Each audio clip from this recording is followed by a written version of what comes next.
네, 여러분 안녕하십니까? 매봉육회 저자 매봉 안성훈입니다. 멤버십 강의 영상입니다. 지난 멤버십 강의 영상에서 경매에서 낙찰되나 점괘를 제가 해단해 드리는 멤버십 영상을 올려드렸는데 멤버십 가입 멤버 중에서 나무라는 선생님께서 그 해당 강의에 문의를 해주셨습니다. 질문 보면서 설명드리도록 하겠습니다. 경매 낙찰점에 대해서 질문드립니다. 태위택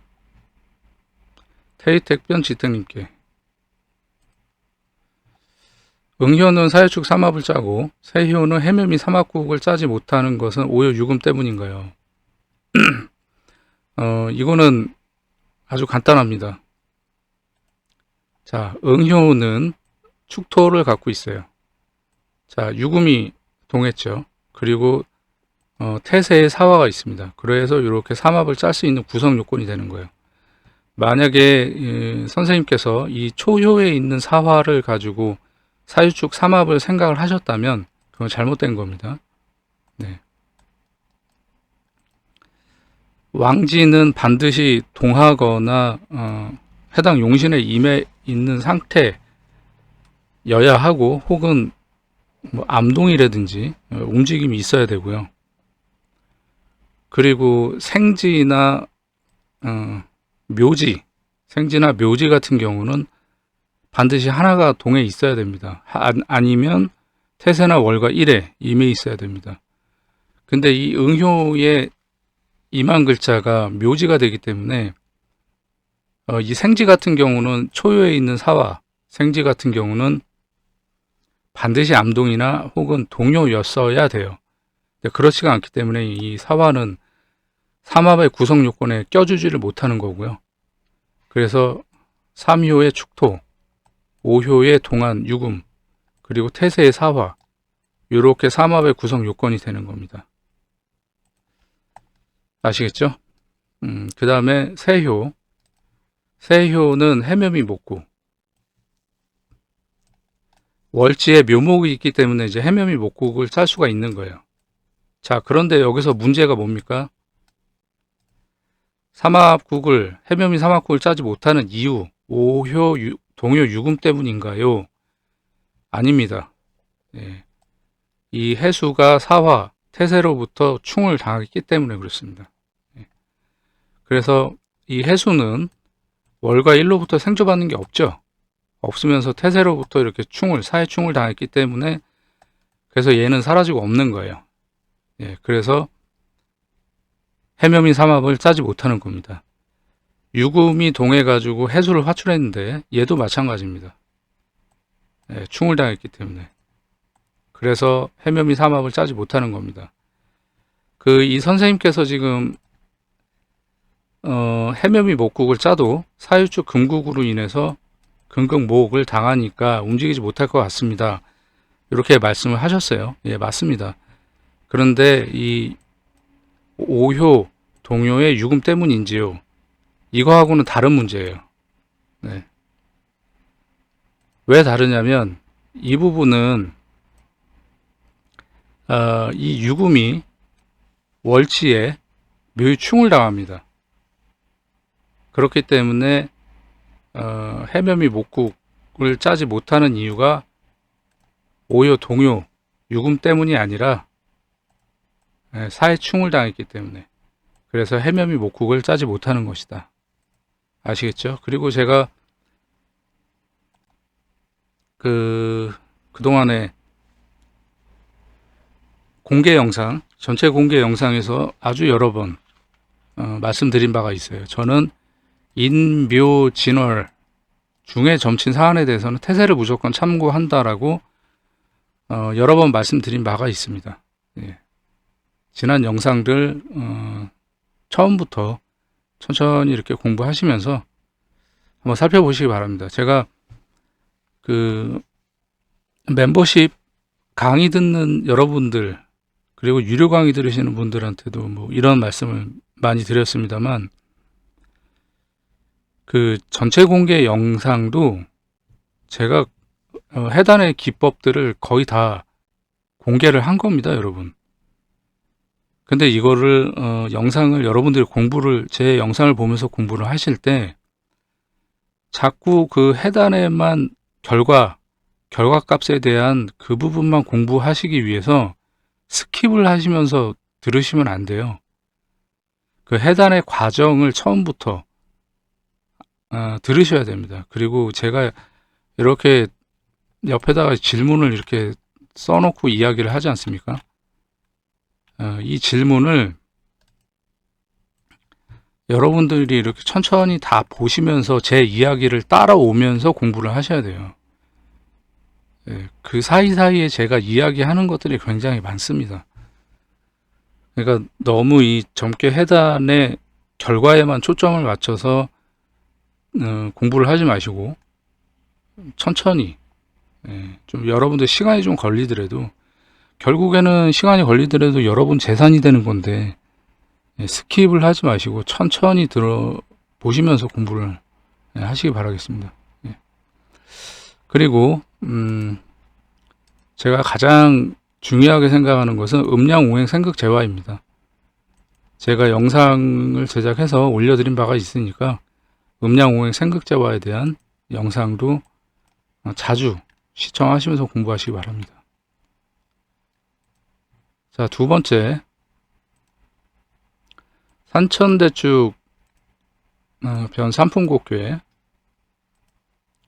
초유자수가 동해서 축토를 화출하여 극합이 되어 자축합이죠. 자수를 묶지만 왕의 자리인 일지의 왕지 5화가 동유자수를 충해서 움직이게 하는 것은 월의 극을 받고 일진의 생을 받는 축토가 상대적으로 힘이 약하기 때문으로 봐야 되는지요? 아닙니다. 이 축토는 힘이 있는 겁니다. 월에서는 극을 당하지만, 목극토로 극을 당하지만 일진에서는 화생토로 생조를 받죠. 근데 이 자수는 태세와 월과 일로부터 생조받는 게 없죠. 그럼 누가 더 힘이 셉니까? 당연히 축토가 힘이 세죠. 그러니까 축토는 토극수를 하면서 자축합을 할 수가 있어요. 힘이 약한 게 아닙니다. 근데 왜 이 오화가 자수를 충해서 다시 암동을 시킬 수가 있느냐? 그것은 간단합니다. 왕의 자리에 있기 때문에 그런 거예요. 태세와 월과 일은 왕의 자리입니다. 왕의 자리. 이 왕의 자리에 있는 글자들은 모든 글자들에 다 관여를 할 수가 있어요. 복신, 그 다음 변효까지. 그런데 이 변효 축토는 오로지 자수에만 영향을 끼칠 수가 있죠. 그럼 어떻습니까? 이 오화는 자기 마음대로 축토가 힘이 넘쳐서 자수를 계속 극하더라도 오화는 계속 암동을 시키는 거예요. 계속. 그러면 얘가 왕입니까? 얘가 왕입니까? 당연히 얘가 왕이죠. 왕 마음대로 하는 겁니다. 이해되시죠? 자, 그 다음에 신사월이나 임월이었다면 5월에는 초유자수가 충산이 되고 축토는 1월에 생을 받아 왕함으로 초유자수는 사라져 쓸 수 없을 것이고, 이것도 이제 좀 잘못 알고 계신 것 같아서 또 간단하게 설명드리자면, 월도 5화, 일진도 5화, 그럼 어떻게 되죠? 좌우충, 좌우충. 그럼 여기서 이미 끝난 거예요. 충산이 된 거예요. 오효에 있는 응효 자수도 마찬가지로 충산이 됐고요. 좌우충, 좌우충으로. 그러면 이 축토가 이 자수를 토국수로, 자축합으로 묶으려고 해도 얘는 이미 없어졌어요. 없는 거나 마찬가지예요. 그래서 이 축토의 토국수하고는 전혀 상관이 없이 자수는 이미 사라지고 없는 것이다. 5화로부터 월파와 1파를 당했기 때문에. 이해되시죠? 자, 4월에는 초유자수가 월에 절이 되고 축토는 1월 생을 받음으로 동유자수는 역시 쓸 수 없다고 보아야 되는지요? 이건 또 얘기가 다릅니다. 뭐냐면 4화 자수는 힘이 없죠. 그러면 이 축토는 화생토로 힘이 아주 넘치죠. 거기다가 또 오화로부터 또 생조도 받아요. 이 자수는 오간데가 없죠. 힘이 없어요. 그러면 당연히 이 축토는 자수를 자축합으로 토국수하면서 묶을 수가 있죠. 그런데 여기 한 가지 문제점이 있어요. 오화가 또 이렇게 또 충을 하는 거예요. 태세와 월로부터 생조를 받지는 못하지만 극을 당하지는 않는 상태. 절이 되는 것은 상관이 없습니다.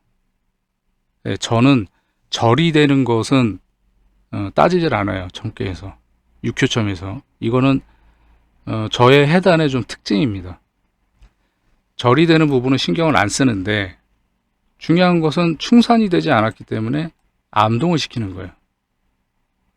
네, 조금 지저분해서 다시 말씀드리면 이 축토는 힘이 세요. 그래서 토국수로 자축합을 하지만 오화가 다시 자수를 땅 때려줍니다. 네, 그래서 얘는 다시 움직일 수가 있는 거예요. 얘가 축토가 아무리 힘이 막강하더라도 이 축토가 왕입니까? 오화가 왕입니까? 당연히 오화가 왕이죠. 왕의 자리에 있는 것은 태세와 월과 일입니다. 그렇기 때문에 이 오화는 자수를 암동을 다시 시켜주는 거예요. 이 축토한테 묶였다고 하더라도. 아시겠죠? 다시 말씀드리지만 태세와 월과 일은 모든 글자에 영향력을 끼칠 수가 있는 거예요. 왕이니까 내 마음대로 할 수 있는 거죠. 근데 변효는 오로지 동안효에만 영향력을 끼칠 수가 있다. 그래서 왕 마음대로 자수를 암동을 시킬 수가 있다라는 거예요. 아시겠죠? 이거 어려운 거 아닙니다, 여러분. 그리고 여기서 다시 말씀드렸지만 저는 절이 되는 것에 대해서는 해단을 하지 않습니다. 네. 이게 다른 육교 선생님들하고 제가 해석하는 좀 약간의 차이점이 좀 있습니다. 물론 여러분들이 저의 해단 기법을 100% 따라오시리라고 생각은 하지 않습니다만 참고는 하십시오. 예. 저도 뭐 절이 되고 뭐 왕상 휴수사 뭐 예전에 다 안 따져본 게 아닌데 그리고 다른 여러 선생님들 육교하는 선생님들이 뭐 묘절 그리고 뭐 충산을 뭐 어떤 경우에는 암동으로 해석을 하고 뭐 등등 이런 말씀들을 저한테 많이 하시는데 저는 저만의 해단 기법이 있습니다. 제가 정립을 한 저만의 이론이 있기 때문에 이런 부분들 절이 되는 거 여러분들이 알아서 판단하실 일이지만 저는 참고를 안 한다. 네. 이 자수 자체가 사화, 여기가 또 사화라고 가정을 했을 때 생조를 받지 못하는 것 뿐이다라고 저는 해석을 하는 거예요. 그냥 힘이 없는 거예요. 얘는 매가리가 하나도 없죠. 힘이 없어서. 그런데 일진에서 땅 암동을 시켜주기 때문에 움직이는 거예요. 근데 이런 부분들을 다른 선생님들은 암동이라고 안 합니다. 충산이라고 표현을 합니다. 근데 저는 암동으로 얘기를 합니다. 네, 그렇게 참고하시고 여러분들이 얻어가실 거는 얻어가시고 하시면 되겠습니다. 네, 그러면 멤버십 나무 선생님의 질문에 대해서 영상으로 제작해 드렸습니다. 아무쪼록 좋은 공부가 되셨길 바라겠고요. 그러면 또 다음번에 멤버십 영상으로 찾아뵙도록 하겠습니다. 그 멤버십 가입하신 선생님들한테 뭐 이런 말씀 드리는 건 죄송스러운 일입니다만 유료 강의를 들으시면 더 많은 그 제가 공개 영상으로 다루지 못하고 하나 어떤 아주 중요한 자료들 강의 영상들이 많이 있습니다. 생각 있으시면 문의해 주시기 바랍니다. 매월 최소 12개 이상의 유료 강의 영상을 제작해 드리고 있습니다. 네. 영상 마무리하도록 하겠습니다. 저는 무불도였습니다. 감사합니다.